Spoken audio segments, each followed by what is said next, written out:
Welcome to another episode of Tech Talk Radio. I'm Andy Taylor. I'm Matt Jones.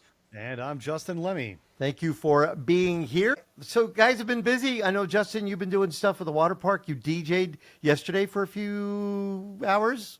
Yeah, we had a going away party for one of the major sections of our water park. There's this big section that we're remodeling, and it's not quite, public knowledge in terms of what we're doing there. However, it was a big event, and yeah, I had a DJ for like 5 straight hours. It was interesting. The first couple hours, I did my stick, and I did a lot of my club remixes and everything. But then I started to run out of music, and I was like, anybody got any requests? Come on up and let me know. Oh my gosh, I had so many kids run up to me, and every single one of them wanted to hear one thing. What was they wanted that? to hear K-pop Demon Hunters. I knew it was going to be K-pop Demon Hunters. I knew it. Like, all right, so what is this? I've been hearing about this. Isn't it like a Netflix show or something too? It's a movie. If I may, because I made All the right, go mistake ahead. of introducing my wife to this, and now I have deep lore of K-pop Demon Hunters. K-pop Demon Hunters is a movie on Netflix that was made by Sony. Sony invested $100 million into this movie, sold the right to Netflix for $20 million, thinking it was going to be just something that showed up on Netflix, kind of in the back end, not a big deal. It is now the second most streamed movie in Netflix history. Wow. It is the first time since 2009 that a fictional music act has been on the top 20 charts. Back in 2009, that was Hannah Montana, aka Miley Cyrus. Every single song from that soundtrack has hit inside of, I want to say, the top 10. It has caused a resurgence in interest in K-pop itself. It is done by the same studio that did Spider-Man Into the Spider-Verse. They have pretty much confirmed that there's going to be a K-pop Demon Hunters 2 and 3. There is rumors of a potential live action adaptation. And the reason that this movie was kind of really interesting is from when it was initially conceived of and the script was like written, it took 8 years for this movie to come to fruition. And there are Really? Yes, because people kept passing on it. Here's the thing that I love the most. The main character, Rumi, the Korean voice actress who does the actual singing portion of her, in the world of K-pop, you have all these various studios that they literally call it a stable of talent. And there is very much not only a singing aspect to it, but an appearance aspect to K-pop. You have to fit certain aesthetics. The girl who sang as Rumi had been told multiple times over that she was not going to make it. She wasn't pretty enough. She was getting too old. So she decided when recording the demos of these songs that were going to get sent out so they could find the actual talent who would sing it, she sang in a slightly lower register than she normally did and gave it everything she had. And now she is one of the biggest stars in K-pop because everyone fell in love with her voice as Rumi. She is the lead singer for the fictional band Huntrix. She is the only one to sing as Rumi, and it completely changed her career because for that time she was like, you know what? Screw what they say. I'm going to believe in myself. I'm going to give this everything, and it has skyrocketed her career. That's cool. That's cool. That's awesome. It is such an awesome movie, to be honest. Like, I hear one of the songs at least once a day, either from my social media feed or my wife singing it. They're the most earwig of earwig songs. They will crawl in your brain and not leave. I could do 3 of them from memory sitting here, minus the Korean portion. I don't think I've ever heard one K-pop song, but you say they're on social quite a bit? Oh, yeah. Maybe I haven't. I don't know it. If you've heard, the songs are like Takedown, Golden, Soda Pop, Idol. Those are the main ones. This is what it sounds like. Free. I mean, the thing was the soundtrack, they had, I think it was over 30 different songs that they recorded for the soundtrack. And they used like 7 original songs and 2 songs from existing K-pop acts. So they have this whole staple of music that they can just dig into for the next movies. Wow. Yeah. Now, is this live action? A live action movie? No. animated. Oh, okay. It's But now, animated. All right. here's my thing about this though. I have watched, well, at least part of the movie with my son Eric. Now Eric has watched it like 25, 30 times. He absolutely loves it. I cannot get past the animation style. I do not like the forced slower frame rate. So normally frame rates for movies and television is at 59.9, that's like they call Right. it 60 hertz. Yeah. Or 60 frames a second, 60 whatever. frames a second, yeah. This is going at like 25 frames a second. Really? And it was mostly pronounced. The first time it was really done was like with the that Spider-Man, the animated Spider-Man into the Spider-Man Spider-Verse. into the Spider-Verse. Yeah, it's the same studio Yeah. who did it. Yeah, and I cannot stand it. This slow like with the Oh, wow. with the frame rates going like one. It's just makes me sick. It makes me physically sick. Why do you think they did that? It's just the style. It's just the style. And I looked it up. I even asked Grok. I was like, why do studios do this type of animation?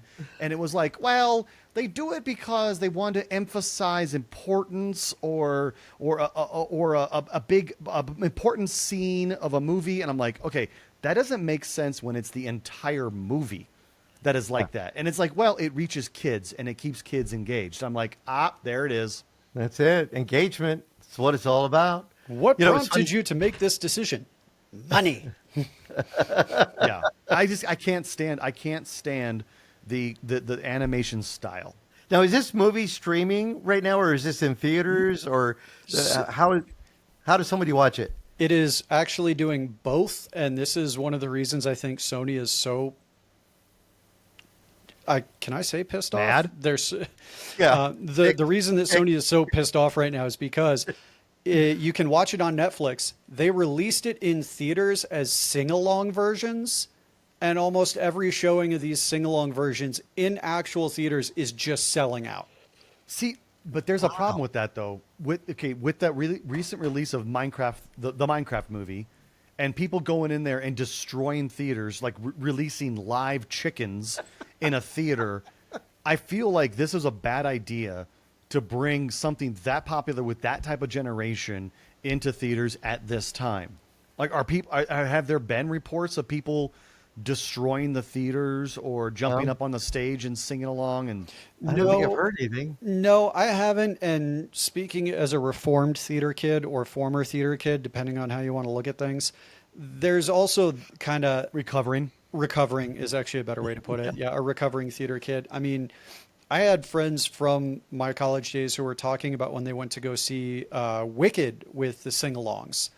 And it's yes, with Minecraft, when the chicken jockey moment hit, I mean, theaters were actually handing out to their staff the exact time that scene would hit in which theater to have people in there to keep stuff calm.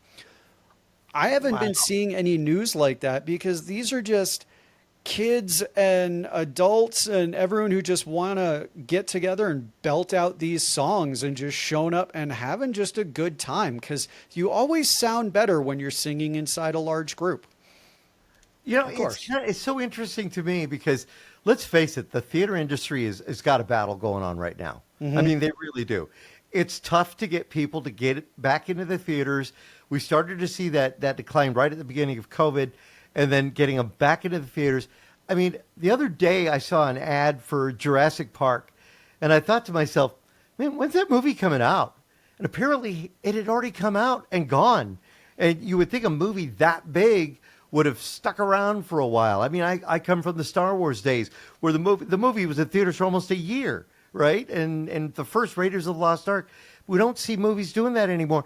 And some people, like, I want to go see Naked Gun. I haven't seen that yet. Oh, but yeah, the some new people one. have said, oh, just wait for it to be on cable. But there's something about going to the theater and seeing the movie in a theater. It just, sure. I want to hear people laughing, and it kind of makes it funnier. My favorite part about going to the theater is paying exorbitant prices for popcorn that's stale, pizza that is about 2 to 3 days old, and then sitting in a sticky seat. I love it. I love it. And walking out of there spending about $150 saying, I had a great time. Right? Do you remember the first movie you ever saw in a theater? Jurassic Park. Really? Ever? The original one, yeah. Oh, I forget how young I you grew are. up in a small town, and yeah, I was poor. Well, Yeah. mostly poor, but yeah. Star Trek Right. Generations. Generations. Wow. I went to the screening of Star Trek: The Motion Picture. That's what does that tell you? That's going way back. No, I think the first movie I saw in theaters would have been Mary Poppins. You know, my parents taking me to go see that one. Dick Van That Dyke was- in the world's absolute best British accent. Just really nailed it. And with Maybe one it's- sentence, I have offended the entire United Kingdom. Well, my dad was not a big fan of that one either. Who, of course, was British. So yeah, that was a lot of fun. But that's the thing. The theater experience is different now. And again, they're trying to. I know the Harkins theaters out here. They're trying to do it where you can order food ahead of time. You order your seats ahead of time.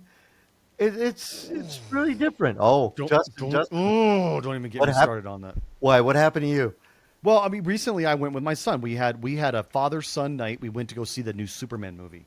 Right. And we went at 4:30. I think it was 5:30. 5:30. We went at a 5:30 show. We go in there. This is an AMC theater, and there was supposed to be the same thing where you can do the food, where you can get chicken tenders or hot dogs or anything, Hamburgers whatever. even, yeah. Hamburgers, yeah. Sliders, little sliders. I go up and I'm like, all right, I'll get I'll get the slider combo with the fries, and Eric wants the chicken tenders with the fries, and they're like, we don't have any of that. I was like, okay, well, how about the pizza? Eric, you want a pizza? Yeah, okay, we'll do the pizza. We don't have that. Okay, then what do you have? Well, our hot dogs are frozen. We can deep fry them real quick. Your impression is dead on. I was like, wait, hold up. What? This is a 5:30. This is not like the very first showing of the day. Right. There's no food available. And I'm like, well, we skipped eating dinner outside because we wanted to give you our money and eat here, but obviously we can't. So now we're going to have to dine on Reese's peanut butter cups and Coke.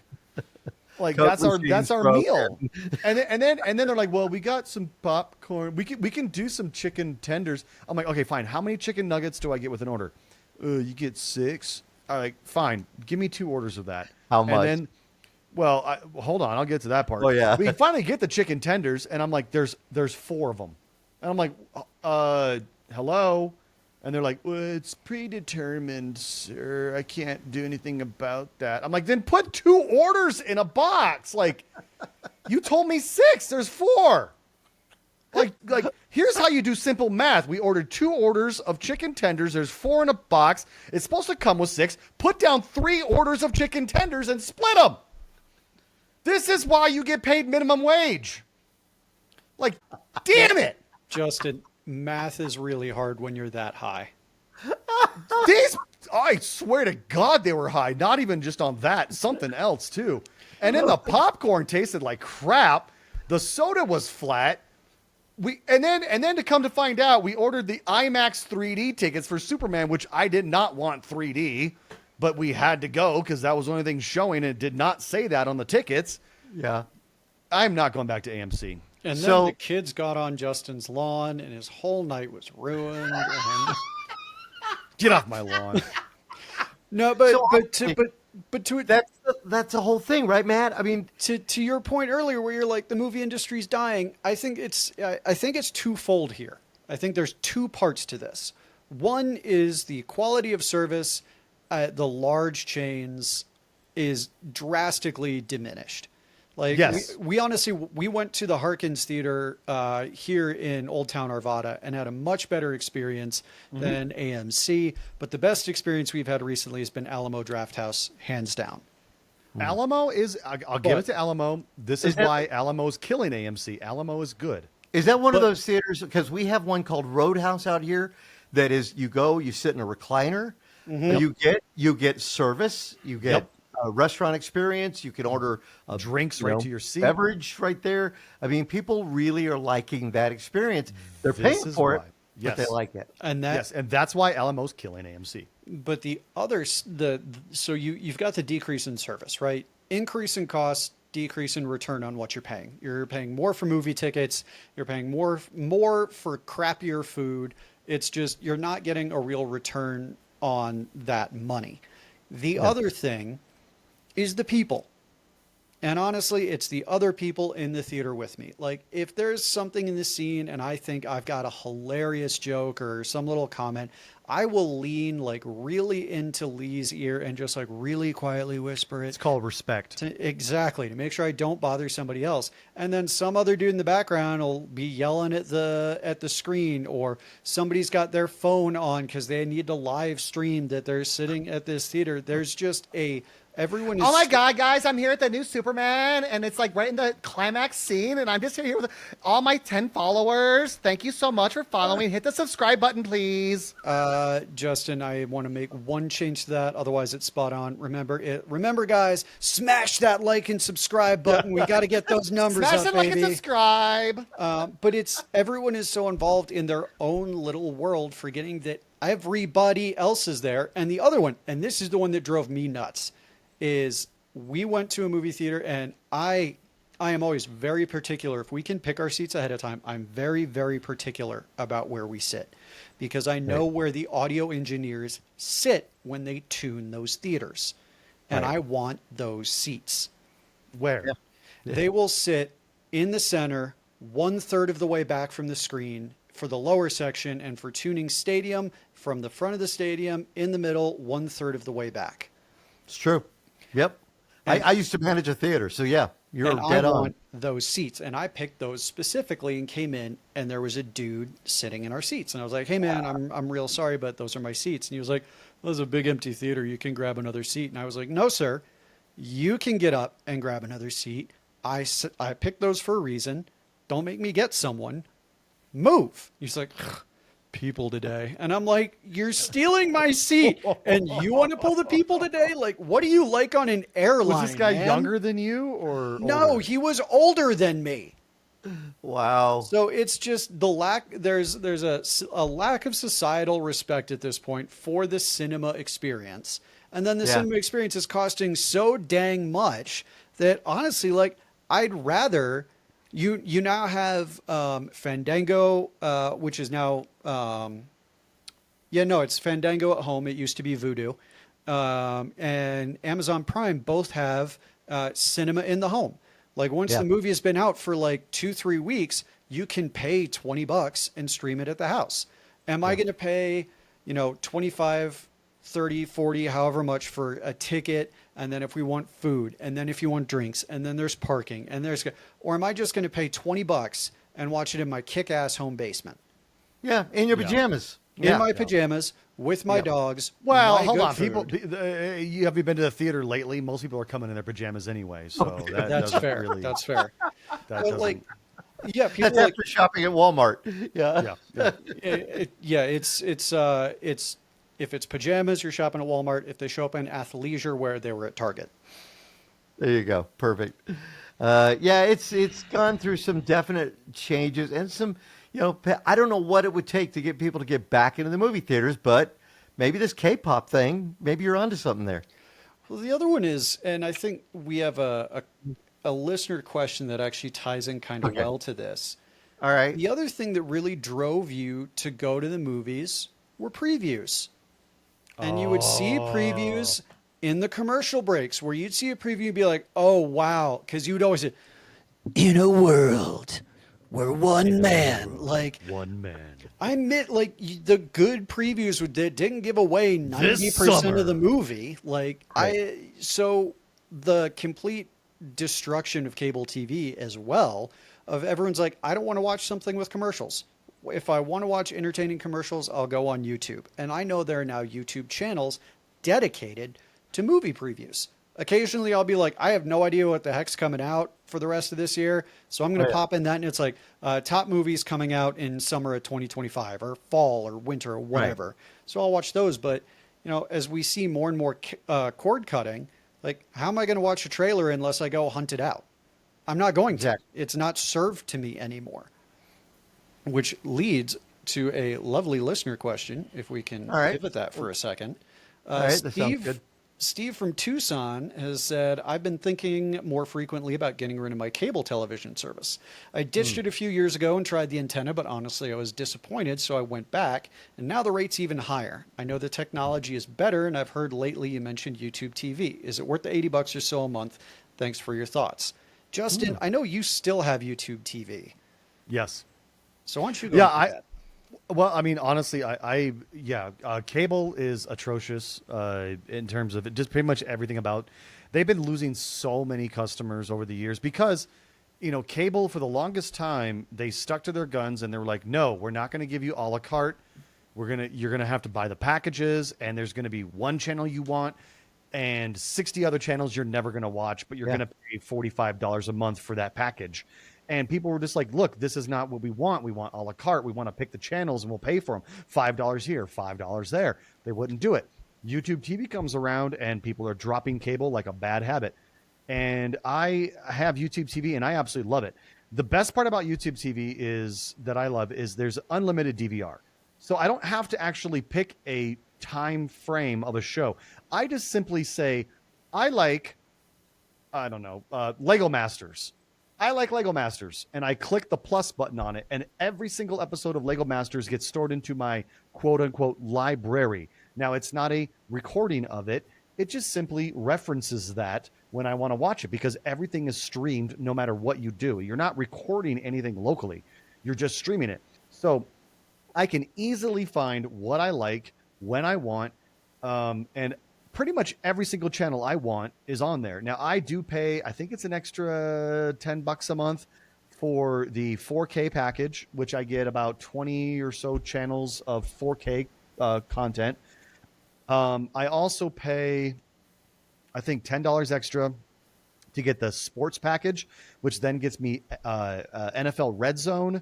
Plus, it gets me like the poker channel, which I love watching live poker. Really? I do. I love watching wide poker. So the poker channel, and then a bunch of other like eclectic sports channels like cricket and things that I probably don't ever watch. But it's all there if I want to. So I pay about $100 a month, which is, I guess, kind of on par with cable. But I absolutely love it. Now, as long as you have an internet connection, you're good. Let me ask you this. One of the things with the say, Xfinity is the service I have. One of the things we found, okay, if I want a DVR, I have two DVRs. I pay $10 for one of them and $12 for the other. Right there, that's $22 in fees I'm paying just to have a DVR, right? Yeah. Which is being served via the cloud. They're not being recorded locally. I'm pretty sure it's being served via the cloud. Then I've got the taxes that I pay for this municipality and this for this tax and this for. There's taxes you pay. Do you do that with YouTube TV? I mean, do you have to pay for equipment to be able to watch some of this stuff on YouTube TV other than having an internet connection? No, because it's literally on any smart device that you've got. It's just an app. Like on my LG TV upstairs, on my Sony TV down here, on my Roku right here. It's just you go and get the YouTube TV app, you sign into your account, and that's it. How many devices? Okay, this is a good one for Steve too. How many devices? So we've got 1, 2, 3, 4, 5 televisions in our home, but only 2 can get cable. The rest are connected to Roku because we only have 2 cable boxes. So how many accounts can actually watch YouTube at the same time, or how many accounts can you have to be able to watch it? You can have, and I just looked this up to make sure I got it right. The actual Google support document says YouTube has a 3 active streams device limit. But as Justin said, if you get the 4K plus add-on, that's unlimited in-home streams. Yeah. Wow.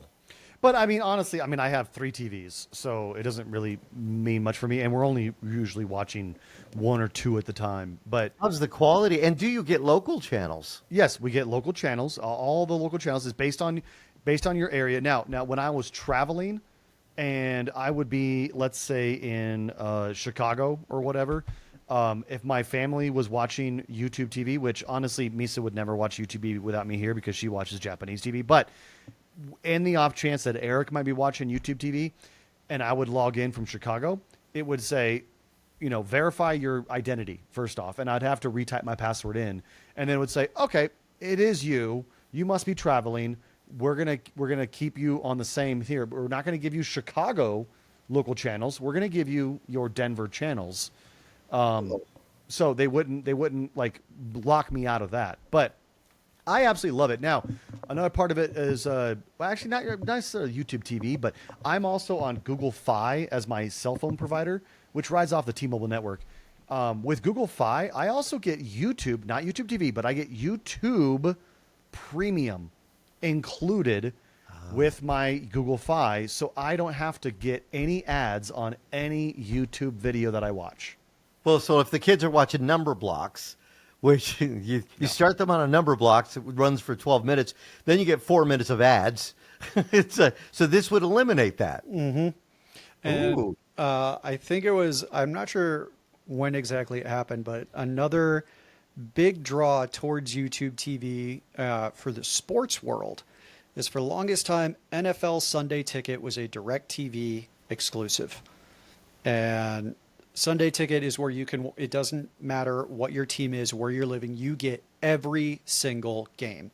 Red Zone is great for fantasy football people like Justin and I, because you've got a window with 4 games going, and those games continually change out to whoever is closest to scoring a touchdown at that moment. It is awesome. Sunday Ticket gets you every single game that's playing, and you can now do that except on for YouTube, in-market games. Except for in-market games, correct. Because that's contracting, and I'm not a lawyer for that. But you can get Sunday Ticket on YouTube TV now as well. All right. Now, for Steve, then that would be a definite positive. You would say, give it a try, give YouTube Absolutely. TV. Now, if Sean was here, definitely he would be singing the praises of YouTube TV, because his whole family has gotten YouTube TV, and they absolutely love it. All right. Now, one thing we got to mention, we got to take a break, but one thing we got to mention, though, before we do, is YouTube TV now, though, unfortunately, is battling with Fox Corporation. And that might mean that, as airtime, as record time for this show, some people are maybe without their sports channels that they've been wanting to watch with YouTube TV. The Fox channels could be blocked out. 8 million subscribers that use YouTube TV may not be able to watch some of the games, even though YouTube is saying a $10 credit if the blackout happens. This could affect the sports programming on there. That is accurate. The one other, because I know we got to go for a break, the other quick benefit for Steve from Tucson, there is no contract. So YouTube TV is literally month to month. If there is a month you're going to be completely gone and you're not going to watch TV at all, you can just cancel or pause that subscription and not pay for it that month, and you lose nothing. One more thing, too. There is a trial that they do. I know that. I don't know how long it is, if it's a week or 2 weeks, but they can actually try it out. And if they want to give it a shot to see if they're going to like it, that's probably the smartest thing to do. Best way to do it. All right. Got to take a break. We come back. We do have more listener questions. We'll talk more about tech as we come back with Tech Talk Radio. I'm Andy Taylor. I'm Matt Jones. And I'm Justin Lemmy. Find us on the web at techtalkradio.com. We'll be right back. Last time I was in, we started talking about my home lab and the work that I've been doing on that. And I know the listeners are like, oh, good, he gets to talk about his home lab again. Yay.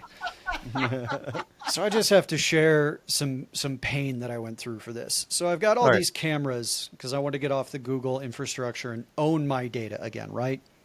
So I got all my new cameras put up, and I had an old Lenovo Think Center, like a little one, that was initially working as my NVR and was ingesting the logs. And when I did that, it was quick, it was easy to set up. But then I was like, I can do more. So I went to a great little eBay store that I know that supports a great purpose. It's the Nevada School for the Blind. They actually refurbish equipment and sell it for dirty cheap. I buy it from there. So I bought an old Dell Precision Tower. And because it was an older one, I could get the completely upgraded Xenon chip for that machine for like $30. I got the only thing I really spent on was a NVIDIA RTX A2000 because I wanted the CUDA cores to start doing AI work. And I spent like $30 per chip on Google Coral TPU machine learning chips. So I now have a completely overpowered box that I should not really need in my house. And I was setting that up as my new NVR. And I install Frigate on there. Fast forward 21 hours later, when I finally managed to get it to just ingest the camera logs, because by adding all these cool toys, I added all this complexity. And I finally reach out to a support subreddit and I was like, what do I do here? And they were like, well, the first step will be delete Frigate and go to scripted. I was like, I've never heard of this. So I look it up and I decide to give it a try. So I go into Docker and I turn off the Frigate instance container that I've got there and I spin up one for scripted.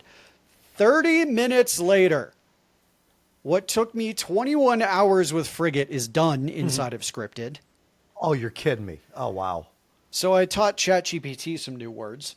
Then jump forward 4 hours after that. By the way, my record is 2 for 2 now. Claude also swears back to me, but I haven't sworn at Claude, so I don't know how it picked that up. But anyways, jump forward 4 hours later, and I now have full AI detection on all of my cameras. It will actually draw a box around like my pets as they're walking through the house and be like, Azura, 98%, Trip, 94%. And it's that sure that it's those animals. It'll track Lee and I. It'll let me know. It actually takes a picture of the cars that drive in front of my house and then zooms in and gives me a picture of the license plates. No way. Are you kidding me? Not at all. I can actually set up something where I can have a database of all the license plates that drive around my house. That's amazing. I Even mine? I can create Skynet. Yes, I have yours too. I can create Skynet in my house. But my camera can't even pick up the person walking by on the sidewalk. To tell right. I can't. And you're picking up license plates. I'm picking up license plates. I'm picking up faces, packages. But this past weekend, I was like, I'm going to go old school and I'm going to build myself something fun. I'm going to build a Minecraft server.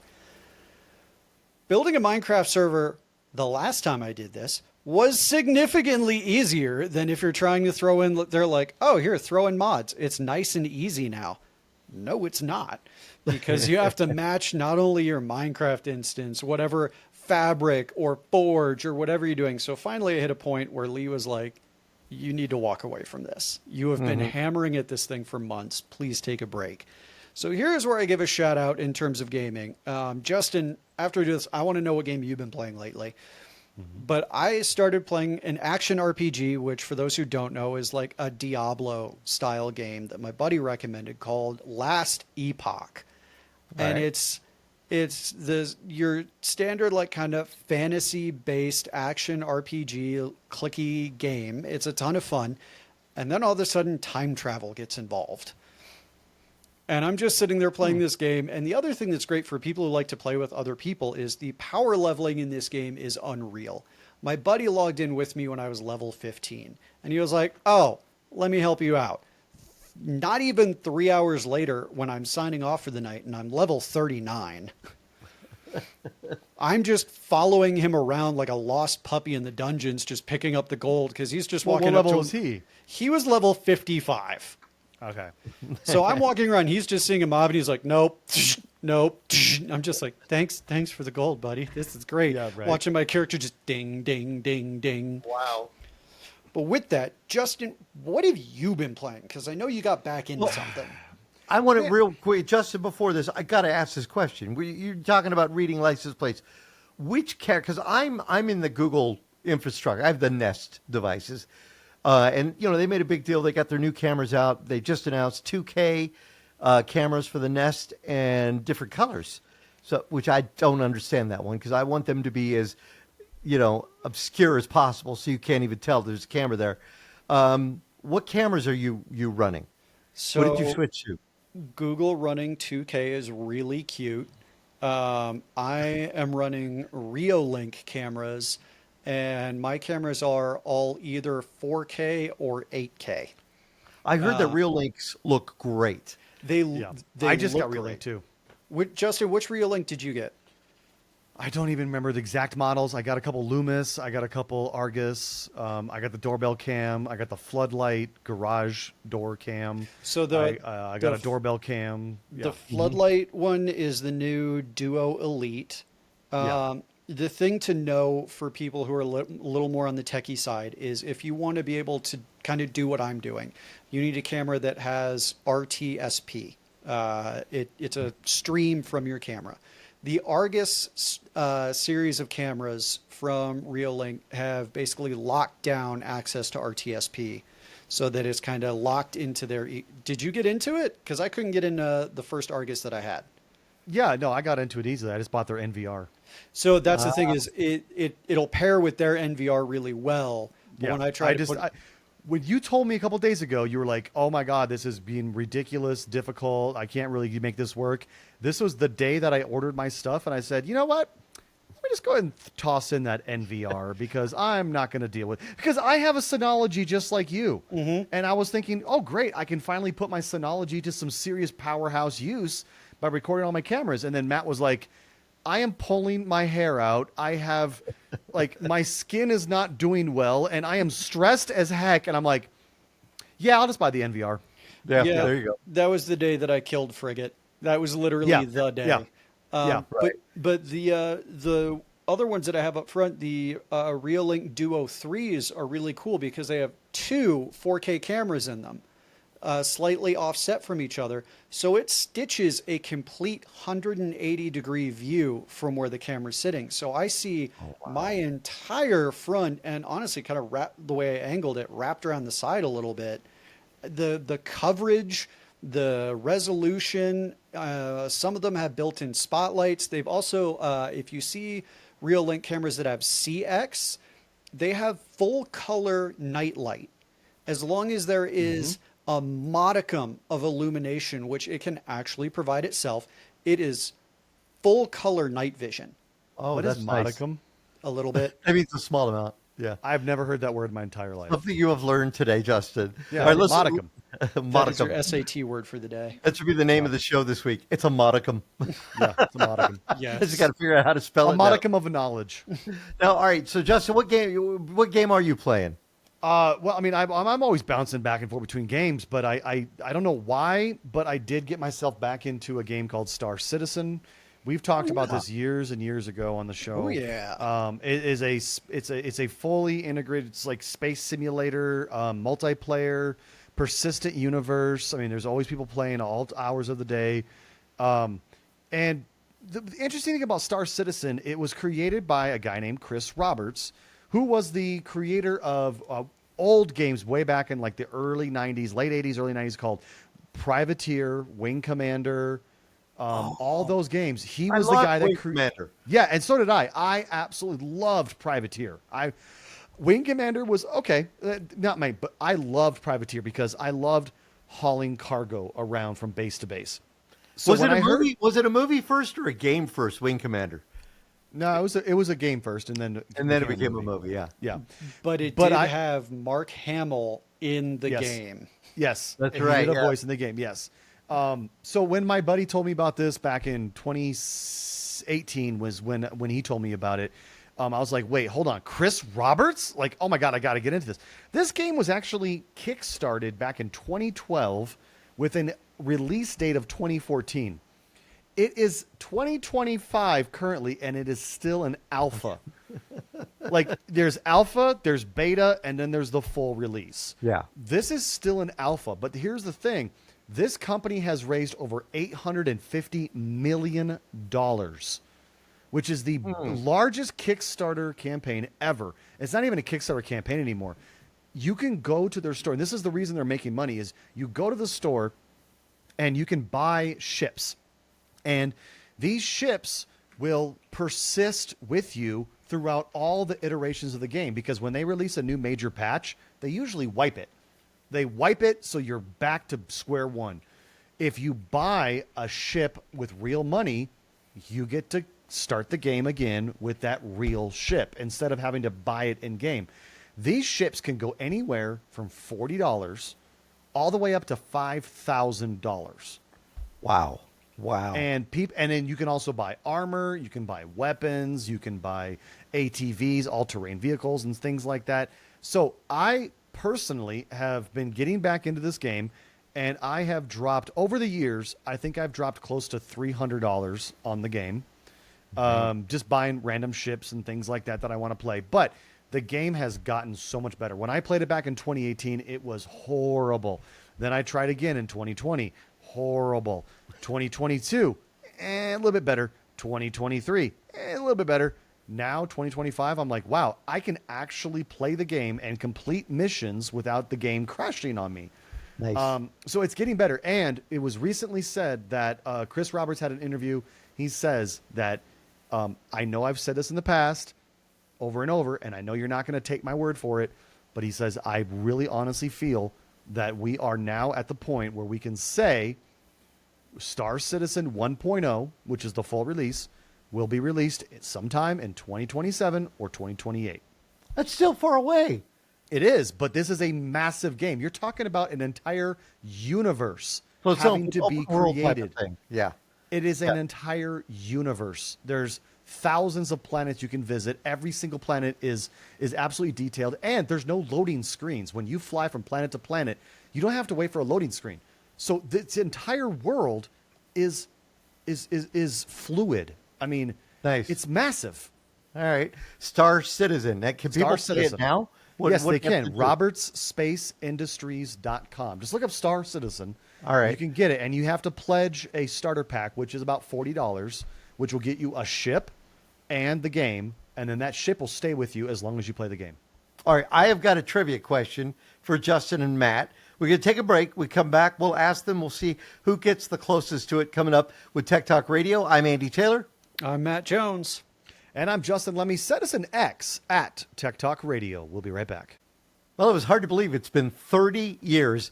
And, with all the talk that we've had regarding Windows 10 going to Windows 11, but 30 years this week that Windows 95 was released. And I don't know if you guys remember, doing the upgrade. There was people who didn't want to move from Windows 3.1 to go to Windows 95. They brought in the Rolling Stones to help people at ease with this whole start button, and tying the promotional into the song "Start Me Up." It was kind of cool. But I was wondering, do you guys remember?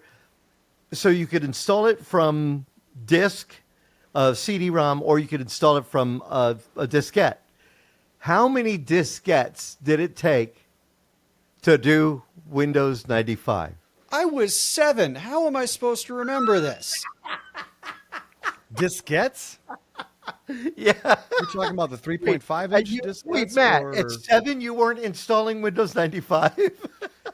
He was still sucking his thumb, crutching his stuffy. And watching Power Rangers, dang it. Oh, man. Okay, so again, are you talking about the 3.5-inch diskettes? Yeah. I was going to say 12. You're really darn close. I was going to say 14. The actual answer was 13. It was 13. Yeah, and then they came out with OSR2, which was 26. But so you guys haven't lived. I mean, So Matt, you didn't even cut your teeth on DOS, did you? I mean, really. I did. I remember grabbing my dad's laptop when he wasn't looking and installing. Oh goodness, hang on, I gotta look this up. So yeah, I was Justin. Did you cut your teeth on DOS? I was installing Apache, the Apache attack helicopter game via diskettes on my dad's laptop. I was running Commodore 64 and installing Jet Boot Jack. Commodore 64. And that was what I cut my teeth on, honestly. I was a little bit too young. I do remember our first computer was Windows 95. And then it was, I kind of really cut my teeth installing on Windows 2000, which Windows 2000 was designed as a server platform. It really wasn't designed as a end user, but I happened to find a less than legal way of getting Windows 2000 to run. So I installed multiple copies of Windows 2000 for my neighbors, and that's kind of where I really cut my teeth on. But yes, I do remember my dad upgrading us from Windows 3.1, and then me on DOS, and then going up to Windows 95 and going, oh my gosh, this is just so much different. But yes, I do remember playing with Windows 3.1 If you think and about Commodore it, 64. some of the great games though were DOS games. I mean, they really were. Doom, Wolfenstein 3D. I remember having to launch Commander Keen. I remember that. I remember having to launch, I just mentioned it, Privateer, having to go to DOS and launching Privateer from DOS. Right. Yeah. My first OS was 3.1 for workgroups. Mm-hmm. My first video game system was an Atari, so it's a little Texas Instruments. But no, I do remember like when my family got a computer. It was a big deal. My dad's buddy from the Navy, Art Padama, built our first rig and brought it to the house, and I still remember the smell of like a computer back then, like the slightly ozone smell that you get when the computer would kick on. You'd just be like, oh, this is the computer room, I can tell. But no, I mean, and I remember, Justin, I too remember. It's so funny that you said ozone. My gosh, I totally forgot about that. But yeah, you're right. Yeah, and then Windows 2000, which was built on Windows NT and that was their first iteration of it. Yep. And do you guys remember the disaster that was Windows ME? Windows Millennium Edition. Oh, that was my first laptop. Was a Windows ME laptop, and it was so bad. But that was 2000. No, it was 99, 98, 99, something like that. No, it'd be 2000 because it was right before Windows XP. Mm-hmm. We were doing the tech show back then, and I remember we get a lot of questions about that. And my first laptop, I got a Windows ME laptop, and the first thing I did was reformat it and put Windows 2000 on it. Yeah. And then I remember obviously Windows XP coming out. I remember I was working at AOL in the call center, and I saw a guy who was one of the call center techs, and he had a copy of Windows XP running on his computer next to ours. And I was like, we were all crowded around his little cubicle going, oh my gosh, this is so great. But the one that I always have a problem with is Windows Vista. Oh. Well, hold on. Windows Vista. Everybody hated Windows Vista. I never had a single problem with Windows Vista. Really? Never. Windows Vista was so bad that in the fourth Futurama movie, Into the Wild Green Yonder, they even made Here a we joke go with about Matt's Futurama reference. Yep. He always has a Futurama reference. I do, because there are so many. But Calculon is sitting there going, and I'd like to thank my operating system, Windows Vista, and then he crashes. And literally, you see his eyeballs blue screen. So what do you think was probably, out of these two, what was the best? Windows 3.1 or Windows XP? Oh, XP. Windows XP. XP. Some people have said that Windows XP still was the best OS that they had ever put out. I don't know. Yes, I think so. Here's a funny little caveat to that. So my IT guy that I hired that works with me right now, he has his computer that he brings in, obviously, his laptop. He boots up his laptop, and I'm standing next to his desk because we're doing our morning meeting, and we're going over the topics of the day. He boots up his desktop, and it presents us with a Windows XP login screen. Nice. And I'm like, what are you doing? I'm like, I'm freaking out. And he goes, oh, it's just a custom desktop I put on. It's still Windows 11. Right. I'm like, I was freaking out because, I mean, like, as soon as you put a Windows XP computer on the internet nowadays, within seconds, you're compromised. You have viruses. I was about to launch myself at his desk and say, turn that thing off, because it looked like Windows XP, but it was just a custom desktop that he put. I'm wondering, so there have been a lot of Linux builds, whether it be Ubuntu and some of the other ones, and they always say, oh, it looks like Windows 10 or it looks like Windows 11. I'm thinking, has anybody created a Linux distro that looks like Windows XP? That's Windows XP? No, but I mean, Linux Mint looks like Windows 10 or Windows. I'm sure, but I'm just wondering, going back to Windows X, is there anything that has been built that would be, that same kind of feel, that same kind of flavor? Could still run the really good programs. It's called the GTK Plus theme. GTK Plus, all right. I just Googled it. right? And it looks like XP. That's hilarious. And there's All right, we another getting- one that's Ubuntu XP. And funny thing, do you know why Oh, wow. it was called Windows XP? XP stood for Experimental Platform. Really? Oh, wow. And it turned out to be their best. There are people who will fight you on it, whether it's XP or 7 are the two best ones. But 7 was there- good, yeah. But I still think XP was better. there's two development teams, two operating system development teams inside of Microsoft. And one team is responsible for like Windows XP, Yep. Windows 7, Yes. Windows 8.1, Windows 10. And then there's the other team that's responsible for Vista, Windows 8, Windows 98, Windows ME. Well, see, Windows 98 Second Edition was great. Yeah, 98 SE was pretty good. That's where they had to pull the other team in to fix it, which is why I try and upgrade every other iteration of it. They're like, this is the new hotness. So when 12 comes out, you'll be ready. It'll be good, right? Honestly, I miss 10. My 11 has not been terrible. But yeah, when it's like, oh, this is the B team's release, nah, dog, I'm good. I'll wait. All right, we got an email in from Roberta in Green Valley. It says, hey guys, I try to listen to your show on Saturdays, and I keep hearing a term when it comes to using our devices. What is doom scrolling? I know I could look it up, but I thought I would send an email in to maybe you can help others. Doom scrolling sounds scary. Roberta in Green Valley. What the heck is doom scrolling? I've heard the term too. I'll be honest with you, I don't even know what it is. Well, Doom scrolling is what you do on Facebook, Reddit, Twitter, X, whatever, when you're just constantly scrolling through random posts you're not looking for anything in particular. You just find yourself scrolling through page after page after post after post after post, and you just get lost in it, and all of a sudden you're like, oh my God, 5 hours have passed. That's doom scrolling. what did you do for the past 5 hours? I was watching Instagram Reels, and and you're just Instagram, TikTok, YouTube Shorts, where you're just like, that was funny, next one. That was funny, next one. And all of a sudden you look up and you're like, why is the sun down? Where did the day go? Doom So scrolling. that's doom scrolling. That is doom scrolling to the point where you're quote engaged. You're watching stuff. You're like clicking on things, but your brain has just turned off. All right. So there you go. I hope that helps, Roberta.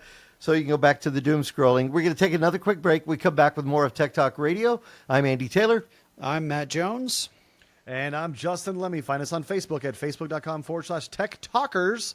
We'll be right back. So, as some are aware, last week there was an event that I have been greatly looking forward to called Made by Google, where Google announced the new Pixel 10 lineup. Now, Like ticked off. I just got the 9.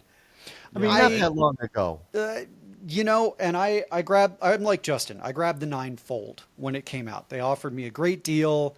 Trade in my 8 Pro. They gave me a boatload of money, and I decided to try it. And initially, I liked the 9 Fold. But as time went on, I discovered a little aspect that drove me nuts, is that most UI, user interface, or UX, user experience, developers are not coding their apps for that display ratio when you open the Pixel Fold. All they did instead is just kind of zoom in and be like, oh, there you go. Some are coding for it, and that's great. But the fact that Google's trying to go for a phone-tablet hybrid doesn't really work when the tablet portion is kind of broken. Now, Justin, you have the tab, right? Yeah, I have the 9 Fold, yes. Okay. So in the meantime, I kind of stopped using the Fold portion. I grabbed myself this new shiny little tablet from Lenovo, which I've really enjoyed. It's the Lenovo Legion Tab 3. And I've been using that, but I've been sitting on the edge of my seat waiting for Made by Google. And I did. I watched it.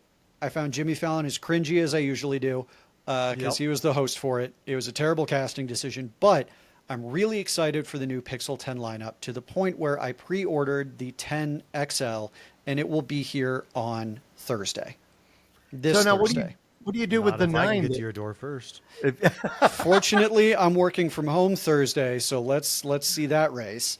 But But So what do you do with the 9 Fold that you have? the 9 Fold, they offered me $760 or more in trade-in value based on their review of it when I send it in. So like when I sent in my Pixel 8 Pro when I got the 9 Fold, they told me it was going to be worth X amount of dollars, and I actually got $100 more than that because I really take care of my devices. The thing that this is a tiny thing, all right? It's a little thing that has annoyed me for years with Pixel or Android phones versus Apple phones. The Apple MagSafe stuff is amazing, and I love it. And we have not had it. Well, Pixel, with the Pixel 10 series, has released the Pixel Snap line of accessories, and it's MagSafe. Snap? Pixel Snap. Was it Snap? I thought it was Yeah, Pixel I Snap. think- Okay. Yeah, and then it works like MagSafe, right? It So it works just like MagSafe. It's QI2 what? wireless charging. What makes MagSafe better? I don't really understand the difference between the MagSafe then. MagSafe, which hasn't been on any of the Android devices, is just a really strong magnet ring in the back of the phone that a charger or something just clicks into place. A wallet can click into place and stay there. And the Android phones have kind of had that. Some have kind of been along those lines. Yeah, that ring right there. Yeah. So, like for the new charger that's coming out, it doesn't have a shelf for the phone to like rest on because it'll click into the charger and that magnet holds it into place, which goes to a lot of other accessories that can go in there. And like I said, it's a small, dumb thing, but I want it and I'm going to get it. The other thing that will be interesting is how much Gemini is going to be baked into these new phones. Yeah. Like, Yeah. I'm really interested to see how much it's going to be used. And yes, to an extent, it'll be on any Pixel device that is updated to the new OS. But I decided to really like give this a try, get off the Fold. So hopefully, if it comes in on time and Justin doesn't steal it, next week I can give a rundown on the new 10 XL and my thoughts. Perfect. That'll be great. So we'll look forward to that one next week. That's it for this week's Tech Talk Radio. If you want to find us on the web, you can do that at techtalkradio.com. Thanks for tuning in. I'm Andy Taylor. I'm Matt Jones. And I'm Justin Lemmy. Find us on the web at techtalkradio.com. Have yourselves a great week. We'll see you next time.